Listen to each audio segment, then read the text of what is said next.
Salam pemirsa, hari ini kami akan sajikan analisa tentang roda perekonomian yang digerakkan oleh Biden dan Xi Jinping di tengah pandemi melanda secara global. Amerika Serikat dan Tiongkok masing-masing adalah bos tertua dan bos kedua perekonomian dunia. Total PDB pendapatan domestik bruto dunia 2021 adalah sekitar 95 triliun US dollar dengan PDB Amerika Serikat sebesar 23 triliun US dollar atau sekitar 21,7% dari total PDB dunia. Sedangkan Tiongkok sebesar 17,7 triliun US dollar atau sekitar 18%. Total PDB kedua negara mencapai 2/5 dari seluruh perekonomian dunia. Oleh sebab itu pula, perekonomian Amerika Serikat dan Tiongkok tahun ini mengalami stagflasi dan semi-stagflasi pasti akan berdampak pada dunia. Yang dimaksud dengan stagflasi ekonomi adalah perlambatan ekonomi ditambah dengan kenaikan inflasi yang tinggi dan munculnya pengangguran yang tinggi secara bersamaan, produksi menurun. Bahkan muncul gelombang kebangkrutan bagi orang Amerika. Stagflasi adalah kejadian pada 1969, yang terjadi pada Tiongkok adalah semi-stagflasi. Kondisi ini juga pernah terjadi sebelumnya. Oleh sebab itu daya tahan rakyat Tiongkok lebih kuat bila dibandingkan dengan orang Amerika yang telah terbiasa hidup nyaman. Stagflasi ekonomi Amerika Serikat akibat dari ilmu ekonomi Biden. Kita analisa lebih dulu bos tertua, yakni Amerika Serikat. Pemerintah Biden begitu mulai berkuasa langsung menempatkan Tiongkok sebagai pesaing utamanya. Serangkaian rencana belanja publik yang sangat besar pun digelontorkan. Skalanya mencapai 6 triliun US dollar atau sekitar 30% PDB Amerika. Di antaranya meniru cara Tiongkok pada awal reformasi keterbukaan dulu, yakni membangun infrastruktur berskala besar untuk menstimulus ekonomi. Selain itu pada urutan kedua, mengembangkan sumber energi hijau dan memberikan kesejahteraan. Kemudian serangkaian kebijakan tersebut oleh media massa Amerika Serikat digelari ilmu ekonomi Biden. Walaupun rencana tersebut belum resmi berjalan, tapi anggaran untuk kesejahteraan dan semacamnya telah menyebabkan utang publik Amerika Serikat dalam setahun melonjak 10 triliun US dollar. Pada 10 Februari lalu, Kemenaker Amerika Serikat mengumumkan inflasi Amerika Serikat mencapai 7,9%, memecahkan rekor tertinggi sejak 4 dasawarsa terakhir. Waktu itu belum terjadi perang Rusia-Ukraina. Media massa sayap kiri Amerika Serikat pun hanya bisa ikut menggerutu dan mengakui bahwa ilmu ekonomi Biden telah memicu inflasi tinggi. Perang Rusia-Ukraina dimulai pada 24 Februari lalu. Pada Maret, inflasi Amerika Serikat pun langsung melonjak menjadi 8,5%, kembali memecahkan rekor tertinggi dalam 40 tahun terakhir. Juru bicara Gedung Putih, Jen Psaki, dalam pidato 10 Maret langsung melimpahkan inflasi tersebut sebagai kesalahan akibat perang Rusia-Ukraina. Dengan mengatakan, diperkirakan kenaikan harga BBM dan energi yang diakibatkan invasi Rusia ke Ukraina bersifat sementara. Yang membuat pemerintahan Biden semakin dipermalukan adalah perekonomian Amerika Serikat memasuki pertumbuhan negatif. Pada 28 April lalu, Kemendag Amerika Serikat mengumumkan, rasio konversi tahunan kuartal pertama 2022 PDB Amerika turun 1,4%, yang secara drastis memutar balik kondisi pertumbuhan kuartal keempat 2021 sebesar 6,9%. Perekonomian Amerika Serikat menyusut untuk pertama kalinya sejak merebaknya pandemi. Data di atas menjelaskan perekonomian Amerika Serikat telah memasuki masa stagflasi.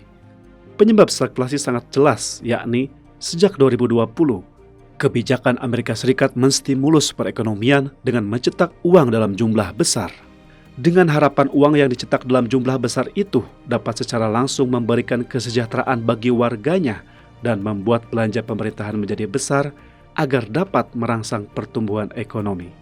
Di satu sisi, warga telah kecanduan dengan uang yang jatuh dari langit itu, tidak mau lagi bekerja keras. Di sisi lain, utang negara telah menumpuk tinggi serta mengedarkan uang dalam jumlah besar dan menyebabkan hingga 7 Mei 2022 lalu, utang negara Amerika Serikat telah menumpuk menjadi 30,43 triliun US dollar. Walaupun teori moneter modern yang telah dicintai sejak pemerintahan Obama Amerika Serikat menyatakan bisa mencetak uang tanpa batas, tapi kenyataannya telah memberitahu dunia berharap pada mencetak uang untuk melajukan pertumbuhan ekonomi pada dasarnya adalah bertentangan dengan akal sehat dan tidak mungkin akan berhasil. Jika tidak, maka Zimbabwe tidak akan tersiksa bertahun-tahun akibat inflasi yang begitu buruk. Dolar Amerika Serikat sebagai mata uang internasional dapat mengalihkan sebagian resikonya ke luar negeri, namun tingkat pengalihannya juga terbatas. Hingga awal November 2021, dampak dari peredaran uang Amerika Serikat yang berlebihan sudah mulai terlihat. Pertumbuhan ekonomi tidak hanya merosot drastis, inflasi juga terus melonjak naik. Harga properti Amerika Serikat pun ikut melambung tinggi. Indeks harga rumah versi S&P CoreLogic Case-Shiller US National Home Price Index merilis data. Pada Januari tahun ini, harga properti Amerika Serikat telah melonjak 19,1% dibandingkan periode yang sama tahun sebelumnya. Kalau sudah begini, bagaimana baru dapat menekan inflasi? Dalam pidato pada Januari lalu, Direktur IMF menyebutkan, gerakan nol pandemi di Tiongkok telah mempengaruhi rantai pasokan seluruh dunia, menyebabkan perekonomian banyak negara stagnan dan terjadi inflasi. Tiongkok seharusnya mempertimbangkan kembali kebijakan nol pandemi. Dengan perannya sebagai negara pemasok utama berbagai komoditas, pembatasan-pembatasan tersebut sekarang telah terbukti menyebabkan beban ekonomi bagi Tiongkok maupun bagi seluruh dunia. Namun pihak Beijing bersikeras di negerinya harus nol pandemi. Boleh disebut sebagai ilmu ekonomi pandemi Xi Jinping yang telah membuat perusahaan tiarap. Di Tiongkok telah muncul semi-stagflasi. Sejak 2021 lalu, Tiongkok telah mengalami situasi semi-stagflasi. Apa yang dimaksud dengan semi-stagflasi? Berdasarkan penjelasan dari wadah pemikir Beijing yang menciptakan istilah ini, semi-stagflasi maksudnya adalah melambatnya pertumbuhan ekonomi, tapi tetap mengalami pertumbuhan positif yang agak tinggi, ada inflasi tapi tidak terlalu parah, dan berada dalam level yang terkendali. Penjelasan ini pada dasarnya sesuai dengan kondisi ekonomi Tiongkok. Tapi pada 2022 investasi properti Tiongkok merosot. Ekspornya semakin melambat karena penguasa Tiongkok bersikeras nol pandemi dan menyebabkan aktivitas ekonomi di Shanghai sebagai kawasan perekonomian yang paling penting menjadi nyaris berhenti total. Tapi tekanan inflasi akibat konflik Rusia-Ukraina belum terlihat berdampak pada angka inflasi Tiongkok pada Februari. Indeks harga konsumen CPI pada periode yang sama stabil. Indeks harga produsen PPI sedang menurun. Tapi, kenaikan harga komoditas dan minyak mentah dunia yang diakibatkan situasi Rusia dan Ukraina yang berkepanjangan diperkirakan Tiongkok akan sulit menghindar dari risiko inflasi. Singkatnya, pasca dimulainya perang Rusia-Ukraina, sejak Maret lalu inflasi seluruh dunia menanjak, Tiongkok pun sulit menyelamatkan diri. Pada saat ini, Beijing justru memilih semacam metode yang sulit dimengerti oleh kalangan luar, yakni lewat gerakan nol pandemi membuat perekonomian Tiongkok tiarap. Selama 60 hari lebih lockdown Shanghai, tekanan yang dirasakan warga telah mencapai ambang batas. Sekarang ruang lingkup lockdown bahkan diperluas hingga ke beberapa kota besar di seluruh Tiongkok. Kecaman dan protes warga telah memenuhi media sosial. Dampaknya terhadap perekonomian Tiongkok juga sangat serius. Nomura Securities telah memperingatkan resiko merosotnya ekonomi Tiongkok sedang meningkat. Laporan memperkirakan saat ini pada 45 kota di Tiongkok terdapat sekitar 373 juta jiwa warganya sepenuhnya berada dalam pengawasan penuh atau pengawasan terbatas, dan ini mencakup 40% dari total PDB Tiongkok. Dosen ilmu ekonomi Chinese University of Hong Kong, yakni Profesor Michael Song Cheng, jika perubahan pendapatan setiap kota diperhitungkan dari arus mobilitas truk antar kota yang diperbarui tiap bulan, kesimpulan risetnya adalah, dalam kondisi ekstrim, jika 1/10 saja kota di Tiongkok diberlakukan lockdown selama 2 minggu, maka Tiongkok akan kehilangan 3,1% PDB. Amerika Serikat dan Tiongkok demam, seluruh dunia akan bersin. Amerika Serikat mengalami stagflasi, Tiongkok mengalami semi-stagflasi ditambah lagi gerakan nol pandemi yang mengakibatkan mandeknya perekonomian, dampaknya akan sangat besar terhadap dunia. Hal ini berkaitan erat dengan status ekonomi kedua negara tersebut. Total PDB Amerika telah melebihi jumlah PDB negara pada urutan ke-4 hingga ke-10. Yang lebih parah lagi adalah Amerika Serikat merupakan negara konsumen terbesar di dunia. Beberapa tahun terakhir, setiap tahunnya Amerika Serikat telah memberikan defisit perdagangan hingga mencapai ratusan miliar dolar kepada dunia. Pada 2021, defisit perdagangan Amerika Serikat untuk pertama kalinya melampaui 1.784 triliun US dollar atau sekitar 5% dari total PDB dalam negerinya. Tidak sedikit negara lain yang perekonomiannya ditopang oleh ekspor produk komoditasnya ke Amerika Serikat. Jumlah penduduk Amerika Serikat mencapai 5% dari total populasi dunia, tapi konsumsi energinya menghabiskan 24% dari total seluruh dunia, hampir setara dengan rasio PDB Amerika Serikat dibandingkan PDB dunia. Perekonomian Amerika Serikat adalah tipikal ekonomi hampa, yakni tidak memproduksi mayoritas produk konsumtifnya, dan terutama mengandalkan impor PDB-nya terbentuk dari industri sekitar 12%, layanan 80%, selebihnya adalah pertanian dan industri lain. Dengan kata lain, sektor layanan di Amerika Serikat sangat maju, khususnya di bidang finansial dan informasi, seperti pusat finansial di New York, Wall Street, dan internet serta GPS. Selain itu, industri yang mencakup 12% dari PDB, mayoritasnya adalah industri militer dan industri teknologi tinggi. Di antaranya tidak sedikit yang dibatasi ekspornya oleh pemerintah Amerika Serikat. Jadi ekspor Amerika Serikat pada dasarnya adalah produk pertanian seperti kedelai, gandum, dan jagung. Mobil Amerika Serikat tidak banyak diekspor, tidak mampu bersaing dengan ekspor otomotif Jerman dan Jepang karena teknologi dan modelnya tidak bisa menandingi kedua negara itu, sehingga jumlah ekspornya sangat sedikit. Sebuah negara yang hampa sektor industrinya, bagaimana bisa menjadi negara yang terkuat dan negara konsumsi tertinggi di dunia? Hal ini dikarenakan dua hal. Pertama, pasca PD2 sistem Bretton Woods telah membangun supremasi mata uang dolar Amerika Serikat. Setelah sistem Bretton Woods jatuh pada 1971, dolar Amerika Serikat dikaitkan dengan harga emas. Pada 1973, Amerika Serikat menandatangani kesepakatan yang kokoh tak tergoyahkan dengan organisasi OPEC pimpinan Arab Saudi. Ditambah lagi dolar Amerika Serikat memiliki posisi mata uang dunia, sehingga terbentuklah supremasi dolar Amerika Serikat secara resmi. Kedua, teknologi yang maju yang menduduki posisi tinggi dalam ekonomi pasar.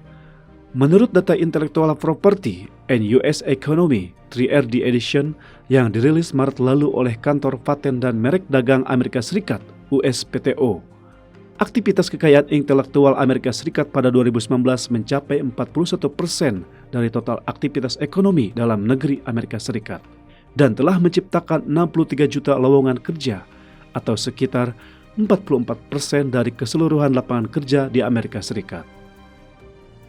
Setelah terbentuknya supremasi dolar Amerika Serikat, maka Amerika Serikat dapat menerbitkan surat hutang negara meningkatkan kekayaan pemerintahan negaranya dengan cara mencetak uang dolar Amerika Serikat dan mengendalikan nilai tukar, menguat atau melemah, acap kali dituduh merampas kekayaan negara lain oleh pengkritiknya. Industri manufaktur Amerika Serikat selain membutuhkan modal, juga menyebabkan masalah lingkungan hidup dalam proses globalisasi karena pertimbangan lahan, tenaga kerja, pajak, dan lain sebagainya.